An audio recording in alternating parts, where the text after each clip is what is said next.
세상에서 가장 지우기 힘든 냄새가 뭔지 아십니까? 향수도 아니고 담배 연기도 아닙니다. 그건 바로 자식을 위해 부모가 온몸으로 받아낸 삶의 찌든 때입니다. 누구에게는 구질구질한 비린내겠지만 누구에게는 뼈를 깎아 만든 헌신의 향기죠. 오늘 그 향기를 오물 취급했던 한 아들과 그런 자식을 위해 마지막까지 자신의 뒤꿈치를 내어준 한 어머니의 이야기를 해보려고 합니다. 새벽 4시 수산시장. 남들은 한창 단꿈을 꿀 시간인데 이곳은 이미 전쟁터입니다. 시퍼런 얼음물 위로 생선 비늘들이 은하수처럼 흩어지는 그곳에 도혜림 여사가 서 있습니다. 올해로 67. 하지만 그녀의 손은 여든 노인의 그것보다 더 거칠고 투박합니다. 생선 가시가 박히고 칼날에 베어도 혜림 여사는 멈추지 않았습니다. 아니, 멈출 수가 없었죠. 장화 속 땀과 얼음물에 젖어 축축해진 자주색 털양말 한 켤레. 뒤꿈치가 달아해진 그 양말이 혜림 여사가 버텨온 30년 세월의 성적표였습니다. 아이고, 우리 아들, 이번 달 대출금이 꽤 나갈 텐데 이놈의 전복이라도 좀 더 팔아야지. 여사님은 입버릇처럼 아들 이름을 불렀습니다. 아들 진호. 그녀에게 진호는 단순한 자식이 아니었습니다. 비린내 나는 시장 바닥에서 건져 올린 유일한 진주였죠. 금지옥엽 키워 서울 강남에 번듯한 IT 기업의 상무까지 만들었으니 시장 사람들은 모두 혜림 여사가 자식 농사 하나는 기가 막히게 지었다며 부러워했습니다. 하지만 말입니다. 그 화려한 진주가 사실은 엄마의 눈물로 빚어졌다는 걸 아들 진호는 잊어가고 있었습니다. 같은 시각 진호의 아침은 눈이 시릴 정도로 정갈합니다. 먼지 하나 없는 펜트하우스 거실. 그는 거울 앞에서 영국제 수제 구두를 닦습니다. 가죽 특유의 은은한 광택이 흐르는 그 구두는 진호가 필사적으로 지켜온 상류층의 자존심과도 같았습니다. 어머니, 시장 바닥에서 쓰는 물건들 좀 우리 집에 보내지 마시라니까요. 냄새 배요. 가끔 혜림 여사가 귀한 생선을 보내도 진호는 질색했습니다. 그에게 어머니는 고마운 존재이기 이전에 자신이 숨기고 싶은 과거의 비린내였을지도 모릅니다.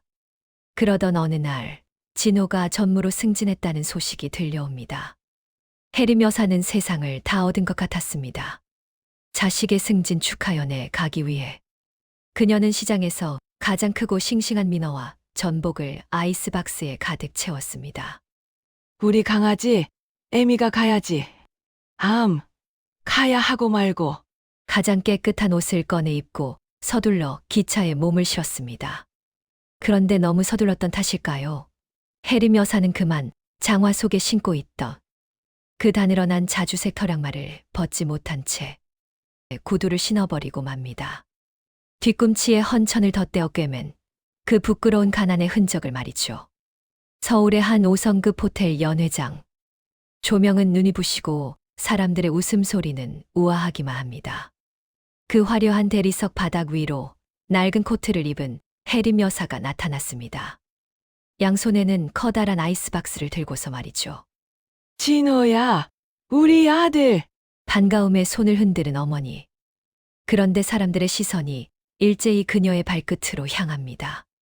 걸음마다 아이스박스 틈새로 새어나온 생선 핏물이 하얀 대리석 바닥에 붉은 점을 찍습니다. 그리고 결정적으로 혜림 여사의 구두 위로 비죽 튀어나온 저렴한 자주색 털양말. 뒤꿈치에 덧댄 천 조각이 조명을 받아 유난히 도드라져 보였습니다.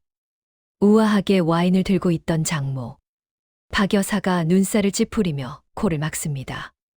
어머, 이게 무슨 지독한 비린내야? 여보, 저기 저 천박한 양말 좀 봐. 그 소리에 아들 진호의 얼굴이 순식간에 일그러집니다. 동료들, 상사들, 그리고 장인어른 앞에서 그는 지금껏 쌓아온 자신의 완벽한 성벽이 무너지는 공포를 느꼈습니다. 진호가 성큼성큼 다가와 어머니의 팔을 거칠게 낚아챘습니다. 엄마, 미쳤어? 여기가 어디라고 이꼴로 나타나? 이 냄새 좀 보라고! 이 구질구질한 양말은 또 뭐야? 정말 창피해서 얼굴을 들 수가 없네. 그의 목소리는 칼이 되어 혜림 여사의 심장을 도려냈습니다. 여사님의 손에서 아이스박스가 힘없이 떨어졌습니다. 바닥으로 쏟아진 전복들이 사방으로 굴러가고 대리석 바닥은 순식간에 엉망이 되었죠. 혜림 여사는 아무 말도 할 수 없었습니다. 아들의 눈 속에 담긴 건 반가움이 아니라 지독한 혐오였으니까요. 자, 여러분. 이야기는 여기서부터 진짜 시작입니다. 자식을 위해 자신의 온 인생을 닳게 했던 어머니의 털양말이 과연 어떻게 이 오만한 아들의 삶을 뒤흔들게 될까요? 아들의 서슬퍼런 외침에 연회장의 공기가 얼음장처럼 굳어버렸습니다. 수백 개의 눈동자가 화살이 되어 도혜림 여사의 가슴에 박혔죠.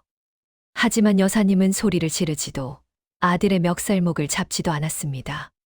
그저 바닥에 흩어진 전복들을 하나하나 줍기 시작했습니다. 미안하다. 진호야, 애미가 눈치가 없었네. 우리 아들 귀한 자리에 내가 흙탕물을 튀겼어. 여사님은 무릎을 꿇고 차가운 대리석 바닥을 맨손으로 훑었습니다. 그 투박하고 갈라진 손가락 끝이 미끄러운 전복 껍데기를 움켜쥘 때마다 아들 진호는 옆에서 발을 동동 구르며 독서를 퍼부었습니다. 빨리 여기서 사라지라고, 내 인생 망치고 싶어서 환장했느냐고 말이죠. 혜림 여사는 엉망이 된 아이스박스를 껴안고 자리에서 일어났습니다. 고개를 숙인 채 뒷걸음질 치는 여사님의 구두 뒤축 위로 아까 그 문제의 자주색 털양말이 유난히 도드라져 보였습니다. 덧댄 천 조각이 너덜거리는 그 양말 말입니다. 여사님이 걸음을 옮길 때마다 하얀 대리석 바닥에는 비린내 나는 물자국이 남았습니다. 그건 어미의 눈물이자 아들이 외면한 자신의 뿔이었습니다. 연회장 문이 닫히는 그 순간까지도 진호는 어머니의 뒷모습을 보지 않았습니다. 오히려 장모 박 여사의 눈치를 보며 저희 집 일하는 할머니가 치맥기가 좀 있어서요. 이런 비겁한 변명을 늘어놓기 바빴죠. 사람들은 다시 와인잔을 부딪히고 웃음을 터뜨렸지만 이상한 일입니다. 화려한 조명 아래서 승승장구할 줄 알았던 진호의 발끝에 기분 나쁜 한기가 스며들기 시작했거든요. 그 시각 혜림 여사는 서울역 찬바닥에 앉아 있었습니다. 고향으로 내려가는 막차를 기다리며 여사님은 자신의 발을 내려다보았습니다. 구멍난 자주색 털양말. 아들이 그토록 혐오했던 그 양말을 손으로 가만히 쓰다듬었죠. 진호야, 이 양말이 없었으면 네가 그 좋은 구두를 신을 수 있었겠니? 애미는 괜찮다. 내 발은 좀 시려도 우리 아들 발만 따뜻하면 그걸로 됐다. 여사님은 품 안에서 낡은 통장 하나를 꺼냈습니다. 겉면이 닳아서 글씨도 잘 안 보이는 그 통장. 시장에서 생선 대가리를 치고 얼음물에 손이 터져가며 한 푼 두 푼 모은 돈이 적힌 그 기록들. 여사님은 그 통장을 품에 꼭 안고 차가운 기차 의자에서 쪽잠을 청했습니다. 하지만 여러분, 하늘이 보고 계셨나 봅니다. 도혜림 여사가 고향으로 내려가 다시 그 지독한 생선 비린내 속으로 몸을 던진 지 불과 석 달 만에 아들 진호의 구두에 금이 가기 시작했습니다. 진호가 그토록 믿었던 동업자이자 친구인 박상무가 일을 낸 겁니다. 회사의 핵심 기술을 해외로 빼돌리고 모든 공금 횡령의 굴레를 진호에게 씌운 채 자취를 감춰버렸죠. 하루아침에 유능한 젊은 전무에서 파렴치한 범죄자로 몰리게 된 진호. 그가 사력을 다해 지켰던 펜트하우스와 수제 구두, 그리고 명품 시계들이 하나둘 압류딱지가 붙어 사라지기 시작했습니다. 가장 먼저 등을 돌린 건 누굴까요? 아들의 그 우아한 처가 식구들이었습니다. 우리 집안에 이런 범죄자 핏줄이 섞일 뻔했다니 끔찍하다며 며느리는 이혼 서류를 내밀었고 장모 박 여사는 진호의 짐을 가차없이 문 밖으로 내던졌습니다. 영하 15도의 추위가 몰아치던 밤, 진호는 자기가 그토록 자랑스러워하던 그 화려한 호텔 앞 거리로 내몰렸습니다. 얇은 수트 차림에 이제는 광택도 사라진 낡은 구두 한 켤레뿐이었죠. 발가락 끝이 얼어붙는 것 같은 통증이 밀려오자 진호는 문득 석 달 전 그날이 떠올랐습니다. 어머니의 젖은 발자국. 구멍난 양말 위로 비치던 어머니의 시린 발등.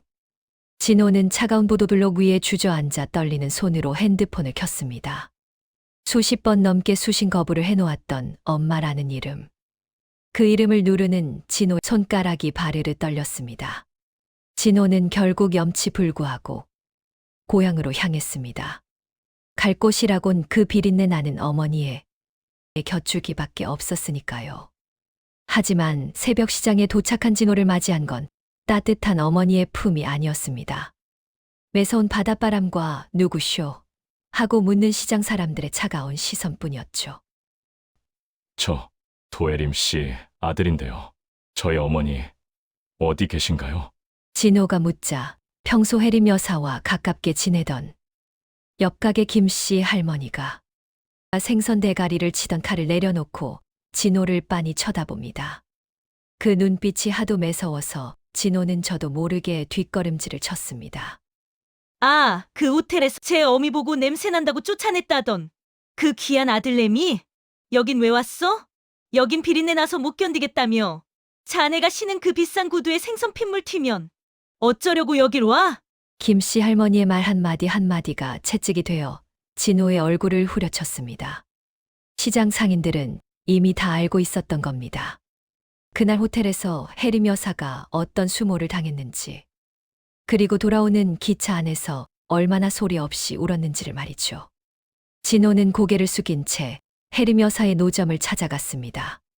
그런데 느른빛 갈치가 누워 있어야 할 그 매대가 텅 비어 있는 게 아니겠습니까?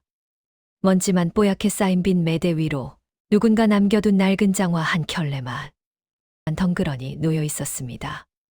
어머니, 엄마. 진호는 미친 듯이 어머니의 이름을 불렀지만 돌아오는 건 텅 빈 시장의 메아리뿐이었습니다. 알고 보니 혜림 여사는 그날 이후 몸져 누웠다가 아예 시장 일을 접고 종적을 감췄다는 겁니다. 아들이 준 상처가 몸속의 암세포보다 더 빠르게 여사님의 생기를 갉아먹었던 것이죠. 진호는 갈 곳 없는 불황자가 되어 시장 근처의 낡은 여관방을 전전했습니다. 돈 한 푼 없이 쫓겨난 그에게 남은 건 오직 어머니가 수신 거부를 풀어주길 기다리며 매일같이 보내는 참회 문자 메시지뿐이었죠. 엄마, 내가 잘못했어. 한 번만 만나줘. 나 지금 너무 추워. 하지만 핸드폰 너머에선 아무런 대답이 없었습니다. 그러던 어느 날 진호에게 택배 박스 하나가 배달되었습니다. 발송인은 다름 아닌 도혜림. 진호는 떨리는 손으로 박스를 뜯었습니다. 그 안에는 무엇이 들어 있었을까요? 당장 회사를 살릴 비자금? 아니었습니다. 박스 맨 위에는 낡은 종이 한 장이 놓여 있었습니다. 삐뚤삐뚤한 글씨로 적힌 어머니의 편지였죠. 진호야, 내 강아지야. 뉴스 보니까 네가 많이 힘들다더라. 애미가 능력이 없어서 해줄 수 있는 게 이것밖에 없구나. 그날 호텔에서 네가 창피하다고 했던 이 양말, 사실은 네가 중학교 때 처음으로 나한테 사줬던 선물이었다. 구멍 나고 해져도 내 눈에는 이게 세상에서 제일 고운 비단 같아서 차마 버리지 못하고 덧대고 덧대어 신었어. 진호의 눈앞이 흐려졌습니다. 편지 아래에는 깨끗하게 세탁된 하지만 뒤꿈치가 누더기처럼 기워진 그 자주색 털양말이 놓여 있었습니다. 그리고 그 양말 안에는 묵직한 무언가가 들어 있었죠. 바로 도혜림 여사가 평생 시장 바닥에서 번 돈이 입금된 통장과 도장. 그리고 아들 명의로 30년간 단 하루도 거르지 않고 부어온 청약 통장이었습니다. 이 돈은 네가 나중에 정말 힘들 때 쓰라고 애미가 숨겨둔 비상금이다. 남한테 굽신거리지 말고 이 돈으로 다시 신발끈 꽉 묶어라. 그리고 아들아, 발이 시리면 마음도 어는 법이다. 애미가 새로 산 양말도 한 켤레 넣었으니 이건 구멍 안 났으니까 꼭 신고 다녀라. 양말 뭉치 아래에는 시장통 1,000원짜리 새 양말 한 켤레가 정갈하게 놓여 있었습니다. 진호는 그 자리에서 무너져 내렸습니다. 자기는 수백만 원짜리 명품 구두를 신으면서도 어머니의 양말 구멍 하나를 부끄러워했는데 어머니는 그 구멍난 양말 속에 아들의 미래를 채워넣고 계셨던 겁니다. 진호는 그 더러운 수제 구두를 벗어 던졌습니다. 그리고 얼음장처럼 차가워진 발에 어머니가 보낸 자주색 터령말을 신었습니다. 투박하고 거친 촉감이었지만 그 어떤 명품보다 따뜻한 온기가 발등을 타고 올라와 심장을 적셨습니다. 낡은 여관방의 곰팡이 핀 벽지 사이로 차가운 외풍이 몰아쳤지만 진호는 더 이상 춥지 않았습니다. 아니, 추위를 느낄 새도 없었다는 게 맞겠네요. 그의 발을 감싸고 있는 그 투박한 자주색 털양말. 그곳에서 뿜어져 나오는 온기는 단순한 열기가 아니라 평생을 자식이라는 블랙홀에 쏟아부은 어머니의 생명력 그 자체였으니까요. 진호는 떨리는 손으로 통장 더미를 다시 한번 훑었습니다. 300원, 500원, 가끔은 10,000원. 생선 비늘을 긁어내며 손톱 밑이 피로 물들 때마다 어머니가 통장에 새겨 넣은 그 눈물겨운 숫자들. 그 숫자들이 모여 어느새 억 단위의 거금이 되어 있었습니다. 아들 전세 자금 대줄 때 다 쓴 줄 알았는데 어머니는 자기 입에 들어갈 고기 한 점 아껴가며 아들의 만약을 위해 이 거대한 성벽을 쌓아두셨던 겁니다. 엄마, 내가 죽일 놈이야. 내가 진짜 짐승만도 못한 놈이야. 진호는 바닥을 치며 울었습니다. 하지만 울음은 길지 않았습니다. 슬픔보다 더 큰 분노가 그리고 그보다 더 뜨거운 사명감이 그의 머릿속을 차갑게 식혔거든요. 진호가 누구입니까? 비린내 나는 집안에서 태어났다는 열등감을 지우기 위해 잠 한숨 안 자고 코딩을 공부해서 대한민국에서 손꼽히는 IT 전문가가 된 인물입니다. 그가 가진 기술은 총칼보다 무서운 무기였습니다. 그는 가장 먼저 저렴한 중고 노트북 한 대를 구했습니다. 그리고 어머니가 보내준 자금을 바탕으로 이름도 없는 유령 서버를 하나 구축했죠. 진호의 눈빛은 예전의 허영심 가득한 상무의 눈빛이 아니었습니다. 먹이를 노리는 맹수, 아니, 제 자식을 지키기 위해 독을 품은 독사의 그것과 같았죠. 진호의 자리를 뺏고 전무 자리에 앉은 박상무, 아니 이제는 박전무라고 불러야겠네요. 그는 진호의 전처인 수정과 함께 최고급 바에서 샴페인을 터뜨리고 있었습니다. 참 세상 요지경이죠. 남편이 몰락하자마자 그 남편을 등친 놈과 잔을 부딪히고 있으니 말입니다. 박 전무님, 아니, 자기야. 진호 그 인간, 이제 노숙자 신세라며? 진작에 이렇게 될 거였는데, 우리가 너무 오래 참았어. 수정은 진호가 사줬던 다이아몬드 목걸이를 만지작거리며 깔깔거렸습니다.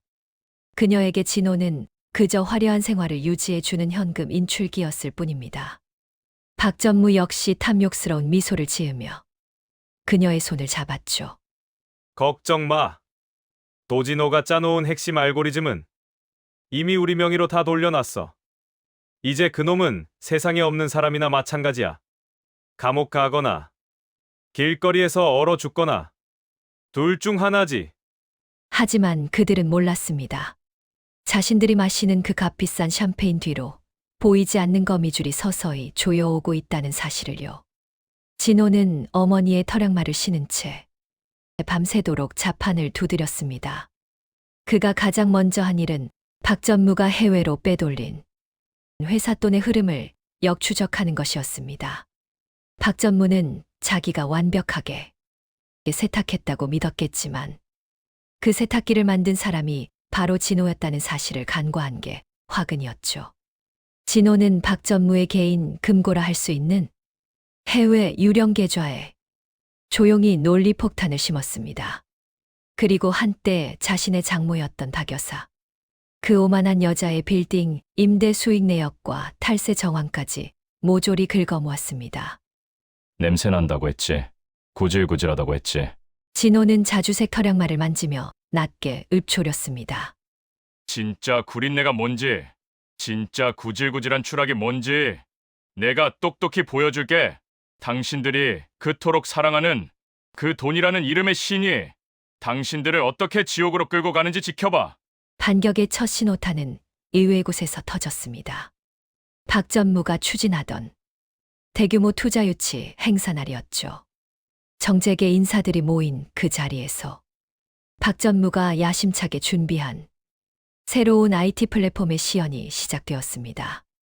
하지만 화면에 뜬 건 화려한 그래프가 아니었습니다. 그것은 바로 박전무와 수정이 진호를 함정에 빠뜨리기 위해 나눈 은밀한 대화 녹취록과 어머니 도혜림 여사가 연회장에서 쫓겨나던 날의 폐쇄회로 영상이었습니다. 그리고 영상 끝에는 큼지막한 글자가 새겨졌습니다. 어머니의 눈물로 만든 성공은 반드시 피눈물로 되돌려받는다. 장례는 순식간에 아수라장이 되었습니다. 당황한 박전무가 전원을 끄라고 소리쳤지만 진호가 심어놓은 바이러스는 이미 전 세계 투자자들의 메일함으로 박전무의 횡령 증거들을 실시간으로 전송하고 있었죠. 동시에 진호는 경찰청 사이버 수사대에 박전무의 범죄 사실을 제보했습니다. 단순한 제보가 아니었습니다. 법정에서 절대 뒤집을 수 없는 완벽하게 정리된 증거 자료들이었죠. 하지만 진호의 복수는 여기서 끝이 아니었습니다. 이건 시작에 불과했죠. 돈만 뺏는 건 복수가 아닙니다. 그들이 그토록 자랑스러워하던 그 품격과 자존심을 시궁창에 처박아 버리는 것. 그리하여 자신이 어머니에게 했던 짓이 얼마나 잔인했는지를 뼈저리게 느끼게 하는 것. 그것이 진호가 설계한 진짜 복수극의 결말이었습니다. 진호는 낡은 여관방 거울 앞에 섰습니다. 여전히 발에는 어머니의 털양말이 신겨 있었습니다. 그는 이제 그 낡은 구멍난 양말이 부끄럽지 않았습니다. 오히려 그 양말이 자신을 지탱해주는 가장 단단한 갑오심을 깨달았죠. 엄마, 조금만 기다려. 이제 다 끝내고 엄마 데리러 갈게. 그 화려했던 투자 유치 행사장은 한순간에 아수라장이 되었습니다. 박전무의 얼굴은 썩은 동태, 눈깔처럼 흐리멍텅해졌고 옆에 있던 수정은 비명을 지르며 화면을 가리려 애를 썼죠. 하지만 진호가 심어놓은 프로그램은 멈추지 않았습니다.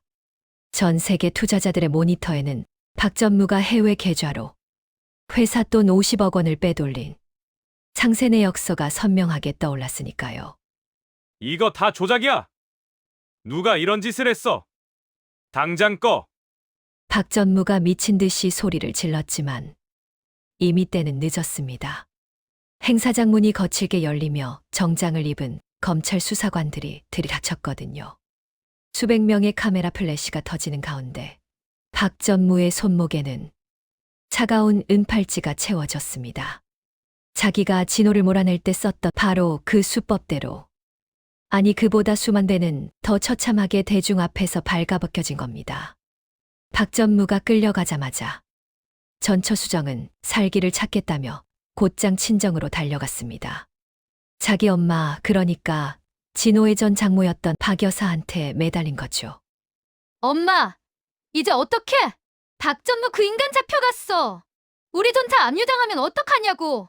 박 여사는 호화로운 거실 소파에 앉아 부들부들 떨고 있었습니다.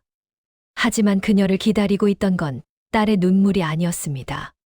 거실 한복판에 웬 커다란 아이스박스 하나가 놓여 있었거든요. 이게 뭐야? 누가 이런 비린내 나는 걸 거실에 들여놨어. 박 여사가 소리를 지르며 아이스박스를 발로 찼습니다. 그 순간 박스가 뒤집히며 그 안에서 쏟아져 나온 건 싱싱한 전복이 아니었습니다. 썩어 문드러진 생선 대가리 수십 개와 함께 피처럼 붉은 페인트가 칠해진 자주색 털양말 한 켤레가 툭 튀어나왔죠. 그리고 그 양말 안에는 종이 한 장이 꽂혀 있었습니다. 냄새나고 구질구질한 건 생선이 아니라 당신들의 탐욕입니다. 도혜림의 아들 드림. 박 여사는 비명을 지르며 뒤로 넘어졌습니다.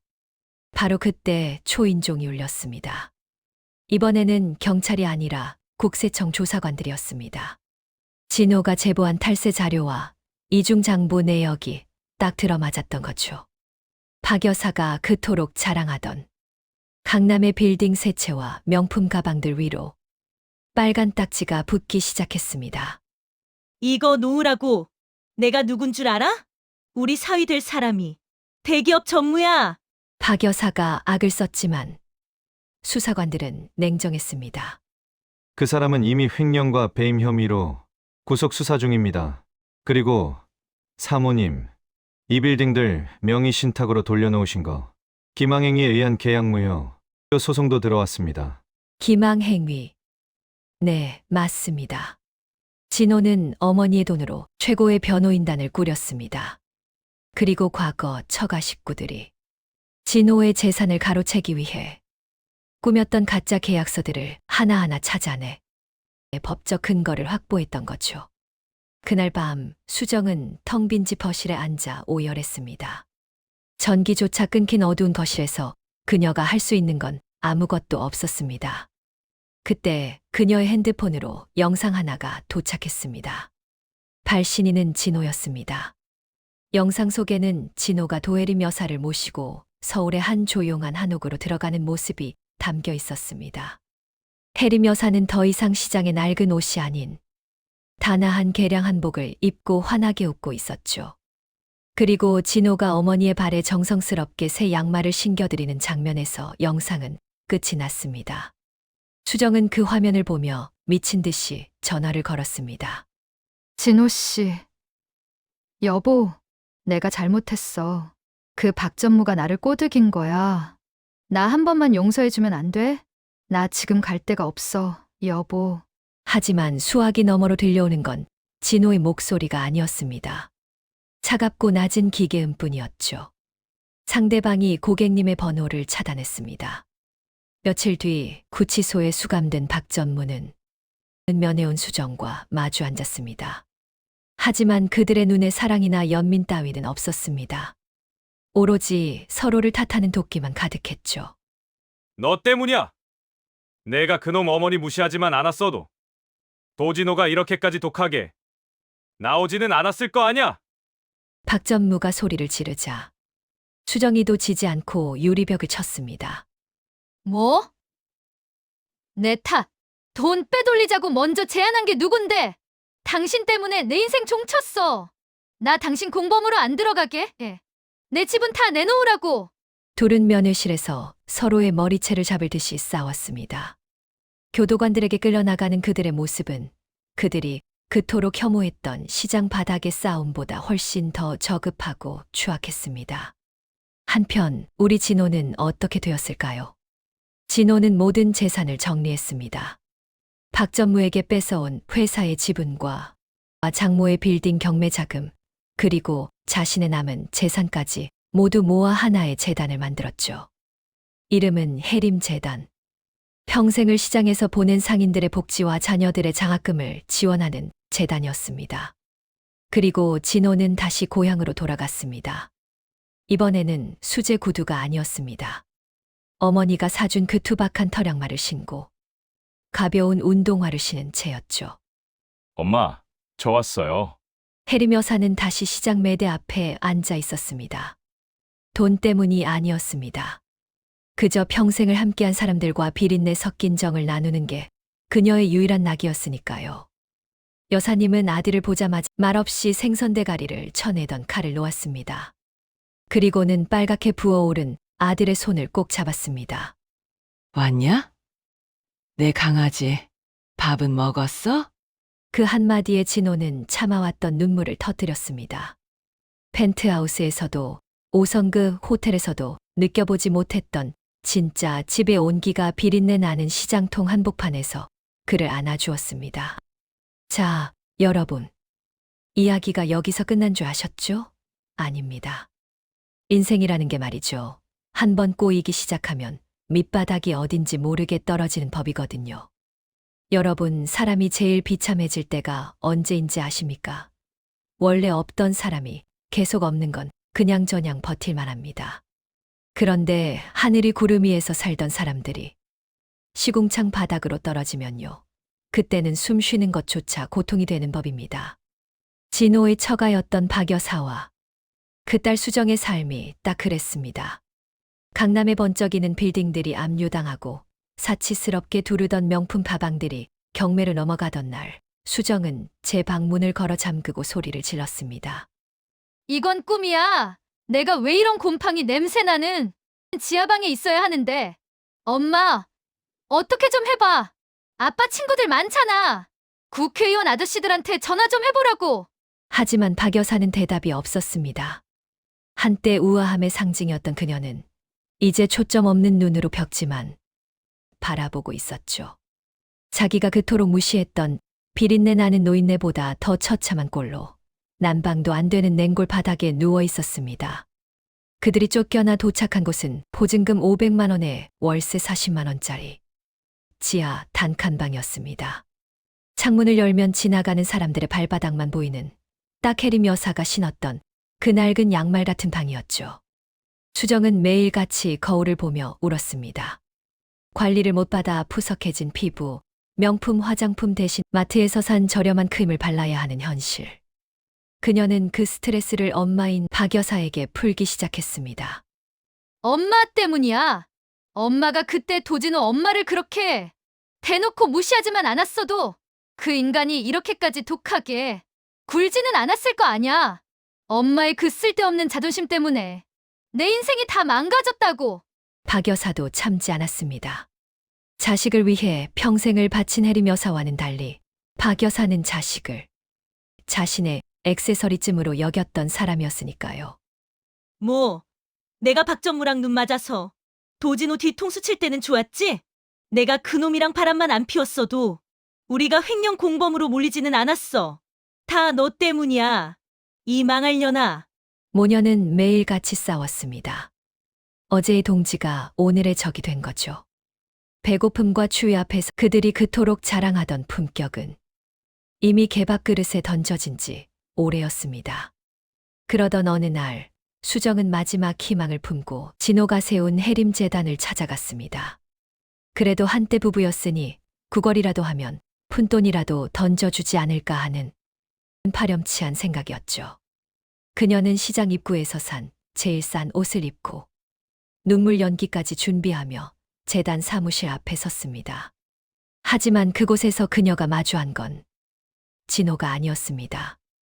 바로 진호의 손을 잡고 밝게 웃으며 나오는 도혜림 여사였죠. 어머니, 저 수정이에요. 수정이는 혜림 여사의 다리를 붙잡고 바닥에 엎드려 울기 시작했습니다. 어머니, 제가 잘못했어요. 제가 그땐 미쳤었나 봐요. 진호 씨한테 말 좀 잘해주시면 안 돼요? 저 진짜 밥도 못 먹고 살아요. 제발 한 번만 도와주세요, 어머니.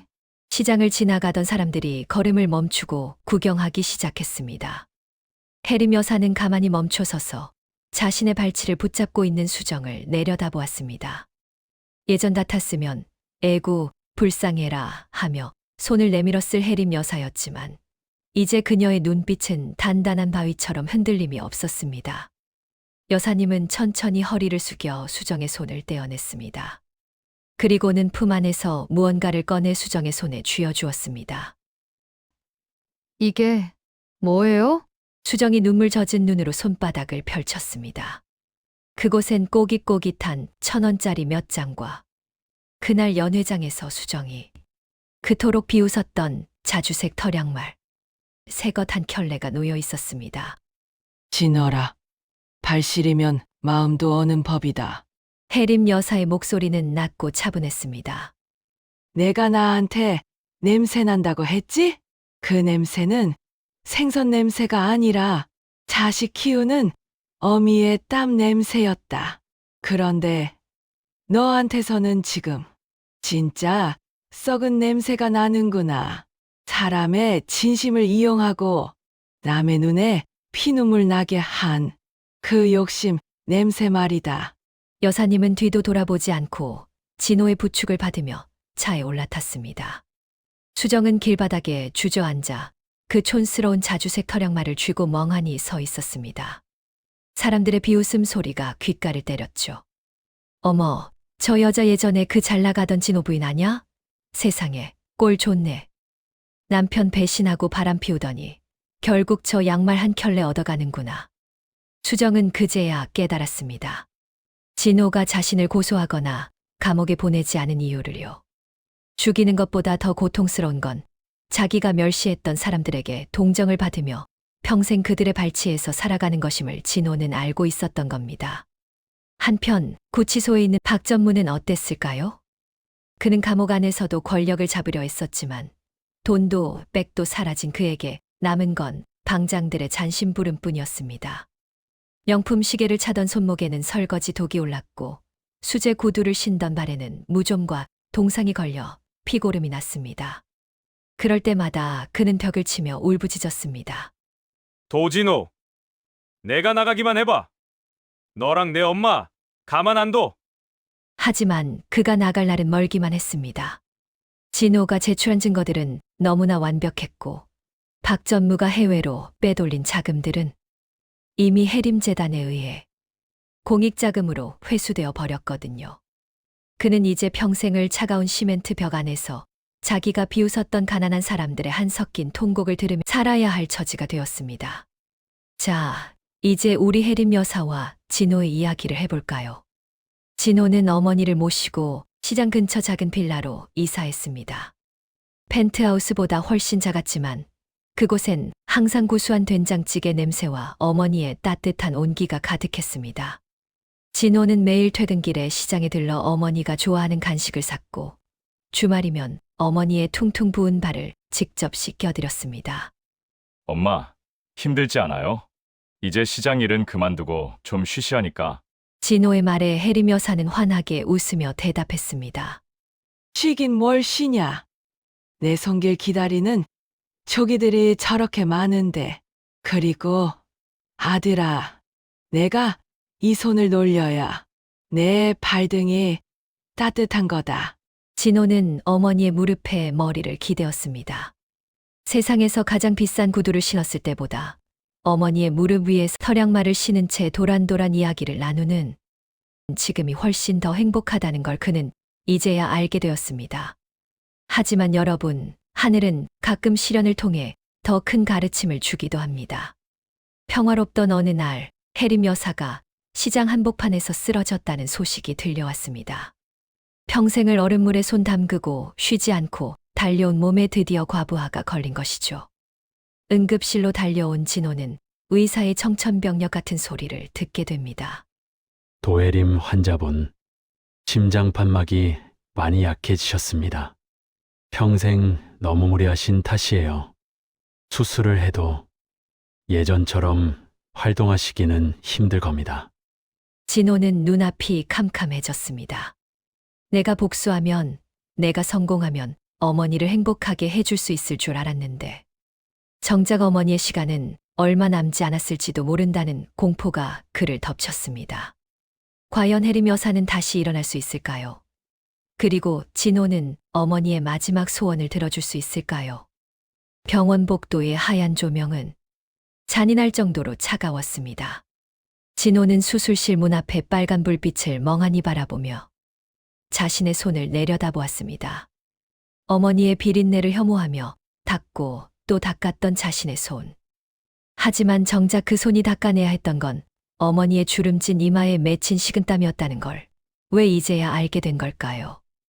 보호자분, 환자분이 의식을 회복하셨는데 자꾸 이상한 말씀을 하십니다. 선망 증세인 것 같아요.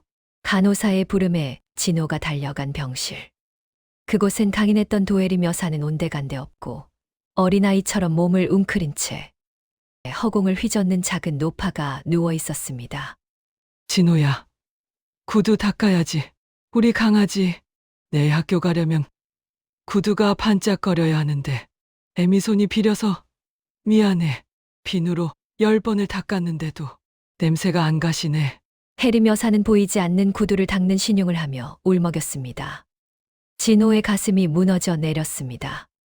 평생을 자식의 앞길에 냄새 날까봐 그 거친 손을 감추고 또 감추며 살아온 세월이 어머니의 무의식 속의 한으로 맺혀 있었던 겁니다.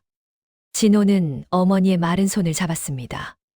거북이 등껍질처럼 딱딱하게 굳은 살점, 생선 가시에 찔려 곳곳이 흉터투성이인 그 손이 세상에서 가장 아름다운 조각상처럼 느껴졌습니다. 엄마, 나 여기 있어. 구두 안 닦아도 돼. 나 이제 구두 안 신어. 엄마가 사준 양말만 신을게. 제발 정신 좀 차려봐, 엄마. 하지만 혜림 여사의 시간은 과거의 어느 추운 겨울날에 멈춰 있었습니다. 여보, 진호 아버지, 우리 진호 털양말 한 켤레만 사줍시다. 시장 바닥이 너무 차서 애 발가락에 동상 걸리겠어. 나는 괜찮소. 나는 이 양말 구멍 난데 덧대 신으면 그만이니까. 진호는 그제야 알았습니다. 어머니가 신었던 그 지독한 자주색 털양말의 시작을요. 아버지가 돌아가시고 홀로 남겨진 혜림 여사가 어린 진호의 발을 따뜻하게 하려고 자신의 양말은 구멍난 채로 버텼던 그 지독하고도 숭고한 가난의 역사 말입니다. 진호는 어머니의 옷가지를 정리하다가 낡은 가방 안쪽에서 작은 수첩 하나를 발견했습니다. 수십 년은 된 듯한 빛바랜 수첩. 그곳엔 혜림 여사가 매일같이 적어 내려간 짧은 일기들이 가득했습니다. 3월 12일. 진호가 오늘 처음으로 구두를 샀다. 내 손에 묻은 비린내가 혹시라도 그 귀한 가죽에 뵐까봐 멀리서 지켜만 봤다. 우리 아들, 이제 진짜 어른이 됐구나. 5월 5일. 진호가 전화를 안 받는다. 바쁘겠지. 강남 사람들은 다 바쁘다고 하더라. 내가 보낸 갈치는 잘 먹었으려나. 냄새 난다고 버리지는 않았을까 걱정이다. 9월 3일. 오늘 꿈에 진호 아버지가 나왔다. 진호 양말 구멍 안 났냐고 묻더라. 나는 내 양말 구멍 난 것만 보여줬다. 우리 아들은 수제 구두 신는다고 자랑했다. 잘했지. 글자 하나하나가 송곳이 되어 진호의 가슴을 후벼 팠습니다. 진호는 병실 바닥에 주저앉아 그 수첩을 가슴에 품고 꺽꺽거리며 울었습니다. 자기가 성공이라는 허상에 취해 있을 때 어머니는 그 허상의 밑바닥을 자신의 살점을 떼어 메우고 있었던 겁니다. 시간이 얼마나 흘렀을까요? 창밖으로 새벽 어스름이 깔릴 무렵 혜림 여사가 천천히 눈을 떴습니다. 진호야. 힘없는 목소리였지만 분명 진호를 부르는 소리였습니다. 진호는 황급히 눈물을 닦고 어머니의 얼굴을 살폈습니다. 엄마, 나 보여. 응, 나 누군지 알겠어?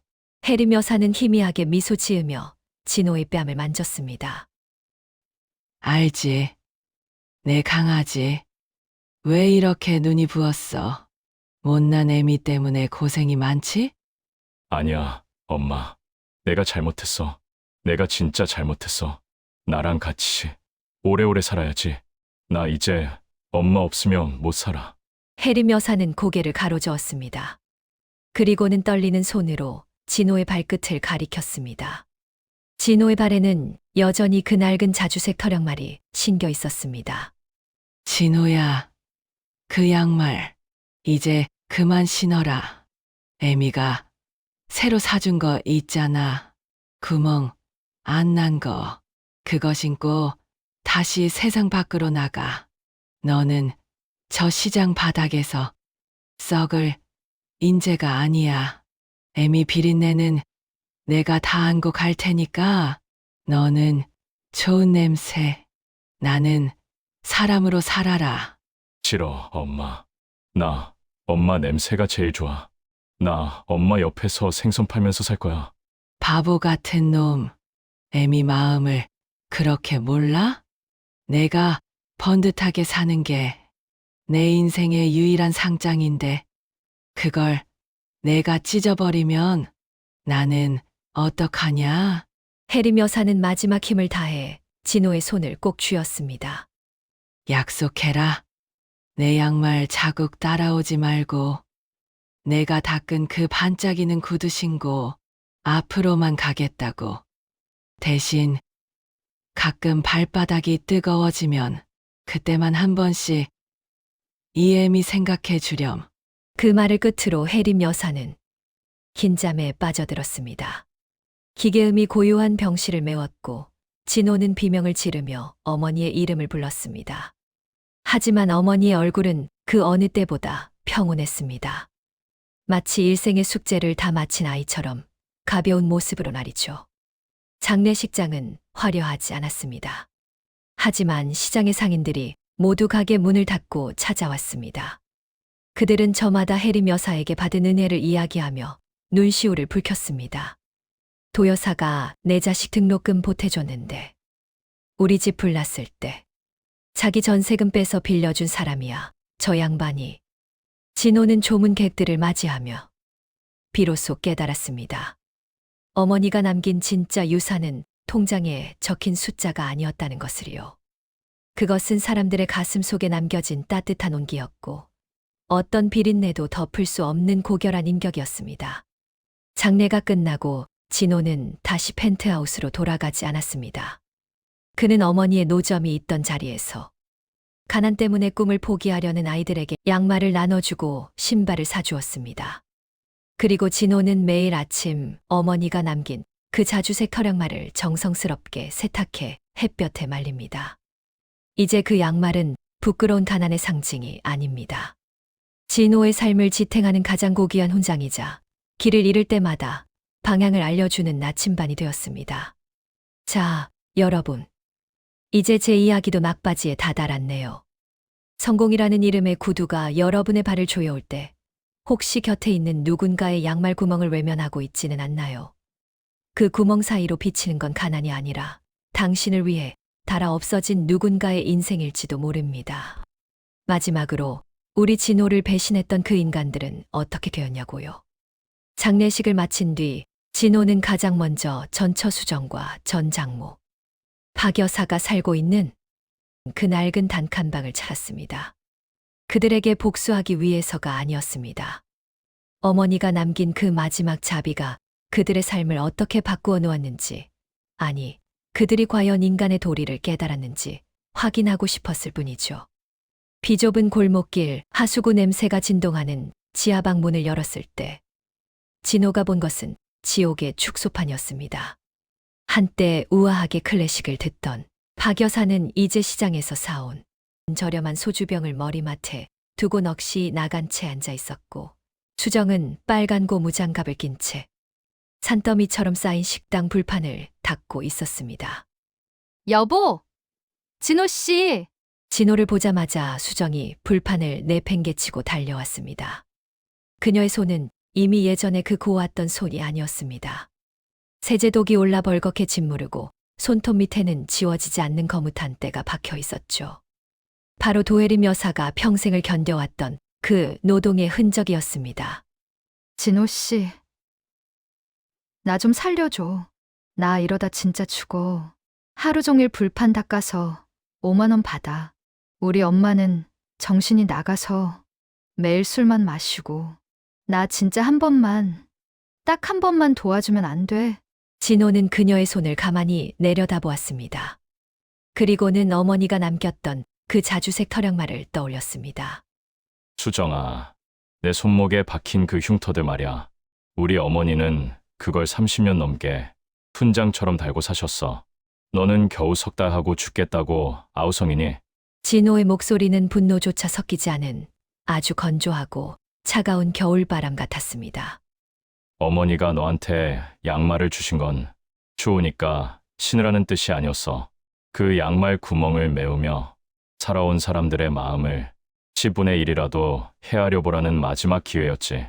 그런데 너는 여전히 그 양말을 쥐고 구걸할 생각만 하는구나.